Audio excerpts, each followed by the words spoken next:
Magandang araw po. Narito na po ang magiging lagay ng panahon ngayong araw ng Miyerkules, May 22, 2024.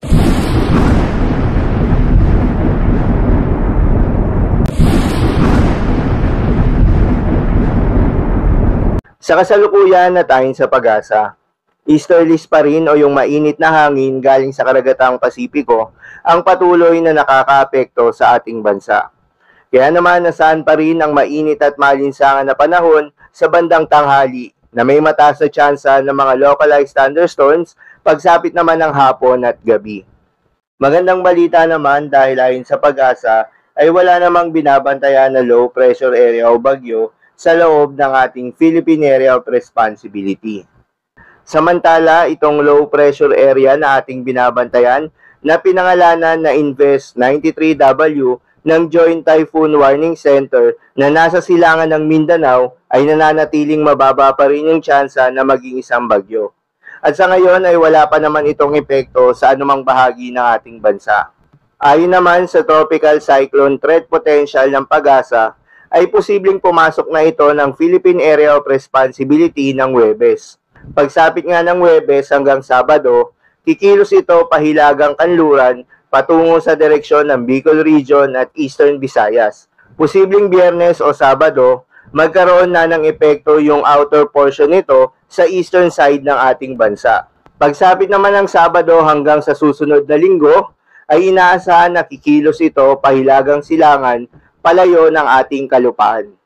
Para naman sa ating long-range forecast, narito ang ipinapakita ng forecast model na ating ginagamit. Consistent pa rin na may mabobuong bagyo at unti-unting lalapit sa ating bansa sa mga susunod na araw.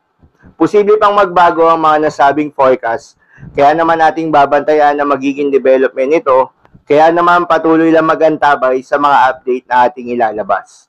Kung sakaling maging bagyo ito ang unang bagyo ngayong taong 2024 at papangalanan ito ng Pag-asa na Bagyong Aghon. Para naman sa lagay ng panahon ngayong araw ng Miyerkules dito sa Luzon, asahan sa Metro Manila at nalalabing bahagi ng Luzon ang bahagyang maulap hanggang sa maulap na papawirin na may mga tsansa ng mga localized thunderstorms lalo na sa hapon at sa gabi. Para naman sa Visayas at Mindanao, patuloy rin yung fair weather condition na may mga tsansa rin ng mga localized thunderstorms lalo na sa hapon at gabi. Para naman sa lagay ng mga dagat baybayin, ayon sa Pag-asa ay wala namang nakataas na gale warning sa anumang seaboards ng ating bansa.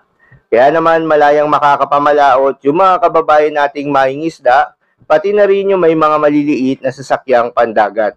Iba yung pag-iingat pa rin sa mga kababayan nating maglalayag dahil kung meron tayong offshore thunderstorms activity, asahan natin yung posibleng paglakas ng hangin at kaakibat nito yung posibleng pagtaas ng mga alon. So yun lamang po para sa lagay ng panahon ngayong araw ng Miyerkules. Keep safe everyone.